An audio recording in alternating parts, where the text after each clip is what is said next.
Assalamualaikum warahmatullahi wabarakatuh. Perkenalkan, nama saya Adil Darmawan dari jurusan Bahasa dan Sastra Arab IAIN Senurjati Cirebon semester 3.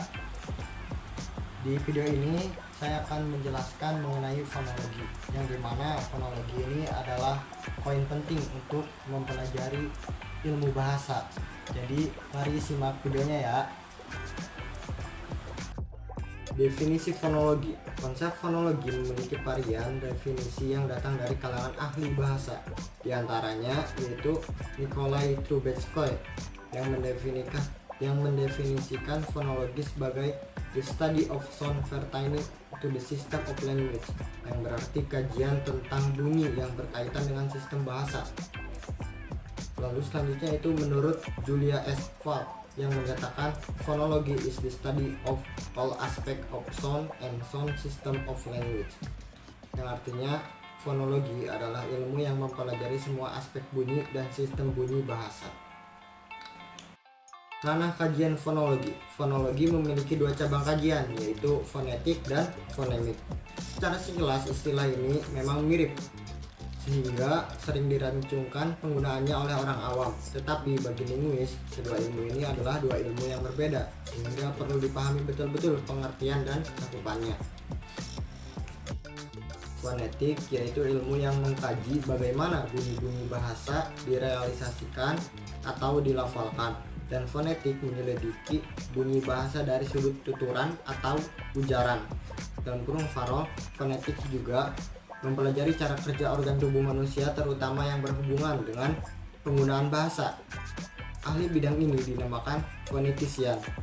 Sedangkan fonemik yaitu kesatuan bunyi terkecil suatu bahasa yang berfungsi membedakan makna.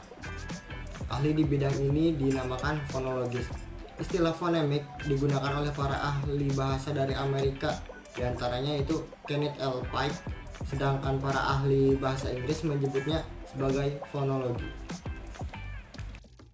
Jadi kesimpulannya yaitu fonetik berkaitan dengan bagaimana bunyi bahasa yang diproduksi, ditransmisikan, dan dirasakan.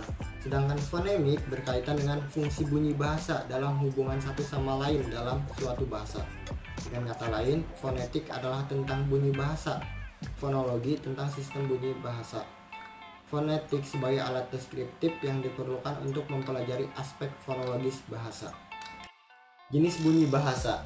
Dalam kajian fonologi, bunyi bahasa dibedakan dalam dua jenis, yaitu ada bunyi distintif.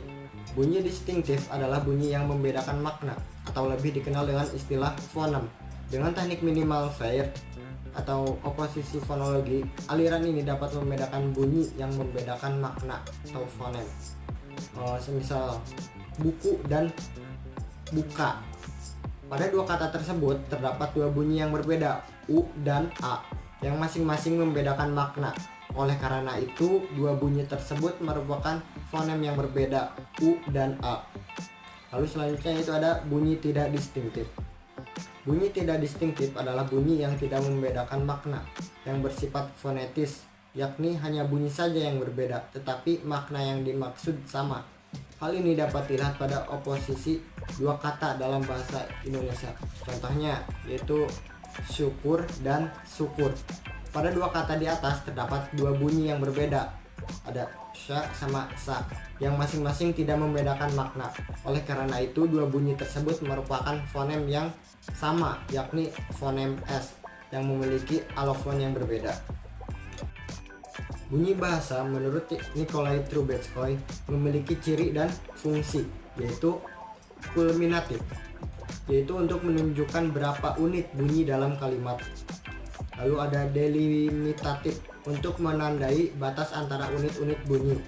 Lalu ada distinktif, untuk membedakan unit-unit yang mengandung makna, serta untuk membuktikan bunyi-bunyi harus dikontraskan.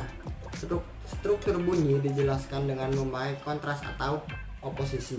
Ukuran untuk menentukan apakah bunyi-bunyi ujaran itu beroposisi atau tidak adalah makna. Manfaat fonologi. Fonologi patut dipelajari karena beberapa alasan. Salah satunya adalah ilmu ini dipelajari oleh semua bahasa manusia. Selain itu, Melalui studi fonetik, tatkala kita ketika belajar bahasa asing, maka kita akan diberi kemampuan yang jauh lebih baik dalam mendengar dan berbicara, serta untuk memperbaiki kesalahan yang kita buat. Selain itu juga membantu dalam mengajarkan pengucapan bahasa asing kepada orang lain. Tujuan fonologi. Tujuan studi fonologi dibedakan atas tujuan teoritis dan praktis berdasarkan bidang keilmuan fonetik dan fonemik. Jadi, yang pertama itu tujuan teoritis. Kajian fonetik secara teoritis bertujuan untuk mendeskripsikan bagaimana fungsi organ tubuh sebagai alat bicara penghasil bunyi-bunyi bahasa. Selanjutnya itu mendeskripsikan bagaimana proses terjadinya bunyi bahasa, lalu mengklasifikasikan bunyi-bunyi bahasa berdasarkan karakteristiknya, lalu mendeskripsikan runtun bunyi dalam satuan-satuan bunyi tertentu. Salah satuan bunyi adalah silabis, lalu perlambang bunyi-bunyi dalam tulis fonetis. Adapun kajian fonemik secara teoritis yaitu bertujuan untuk menentukan identitas fonem, lalu mendeskripsikan struktur fonem, mendeskripsikan kaedah-kaedah fonem, mendeskripsikan khasanah fonem, mendeskripsikan klasifikasi fonem, mendeskripsikan perubahan-perubahan fonem. Lalu adapun tujuan praktis, kajian fonetik bertujuan untuk melatih artikulasi bunyi bahasa dalam berbicara, lalu membantu penyembuhan penderita tunawicara, dan membantu pembelajaran bahasa kedua, dan juga membuat transkrip fonetis untuk pembukaan kamus. Lalu adapun kajian fonemik secara praktis yaitu bertujuan untuk penyusunan sistem ejaan suatu bahasa, lalu perbandingan antar bahasa, penelusuran hubungan kerabatan antar bahasa, dan penelusuran asal bahasa.